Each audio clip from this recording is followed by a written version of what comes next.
F1 the movie is directed by Joseph Kosinski, and it's the same director who made the 2022 best film of that year, Top Gun Maverick. The film stars Brad Pitt as Sonny, who is basically come out of retirement after a fateful accident that happened 3 decades ago, and he joins his team to go on this racing course along with a new hotshot rookie. Now, going into this film, I remember seeing the trailers for it many times in the cinemas, and I remember going, oh, that's interesting. So it's the same director who made Top Gun Maverick.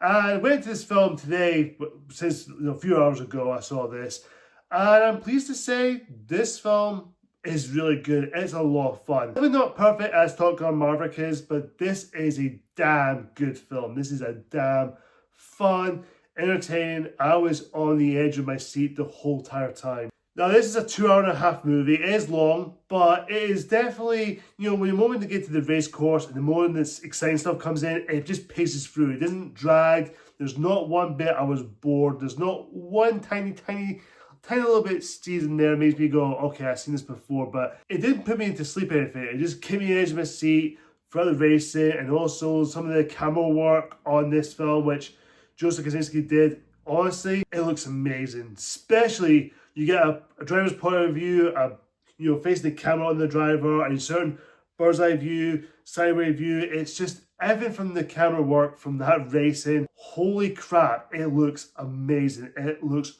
jaw-dropping. If you ever go to an IMAX, I wish I could have saw this in IMAX, because looking at IMAX would have been amazing. It's just so adrenaline, because my palm of my hands sweat. I'm not kidding.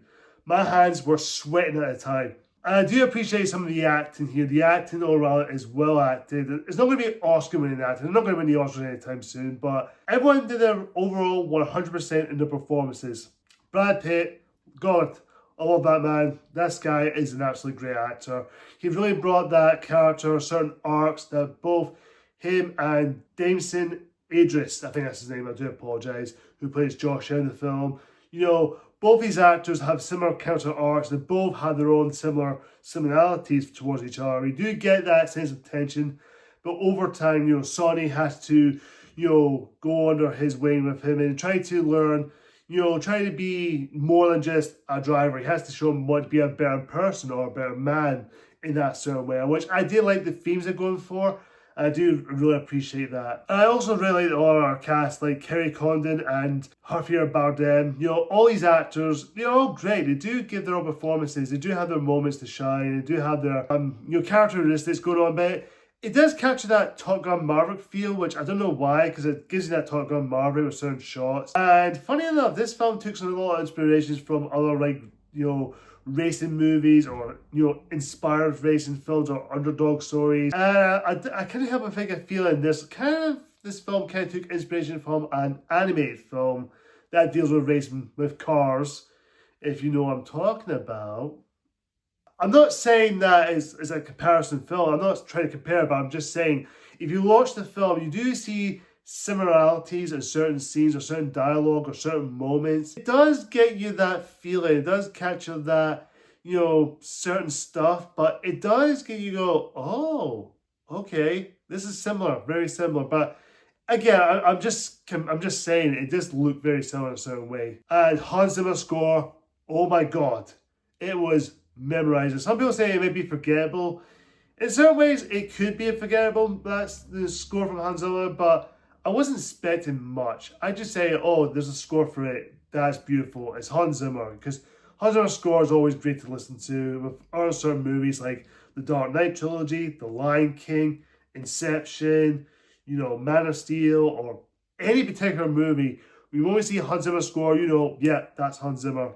That's his score. When you hear it, music to your ears. Just music to your ears. And some of the editing choices are really good. It's really fluid. There may be a couple times it does get a little bit jumping one to the other, but it does fluid very well. It does keep the edge of your seat. It does keep the pacing fluid, and it definitely does drag certain areas. Oh yes, the story is very basic. It's very straightforward. There's nothing much that it dives into. It's pretty much what you've seen before, certain underdog stories, but I will say this, compared to other movies that has predictable stuff, but what this film stands out is the racing, because it definitely dives into the heart and the story, the characters, certain aspects they deliver. Honestly, just again, I don't know what else to say. It's just some of the best films they've made out there so far. And of course, you do get a special cameo, well, a couple of short appearances from Lewis Hamilton, which you do see him in the movie. He's also producing this film as well, which the moment you see him, he doesn't get much dialogue, you don't see him, you do see him in the background or certain scenes.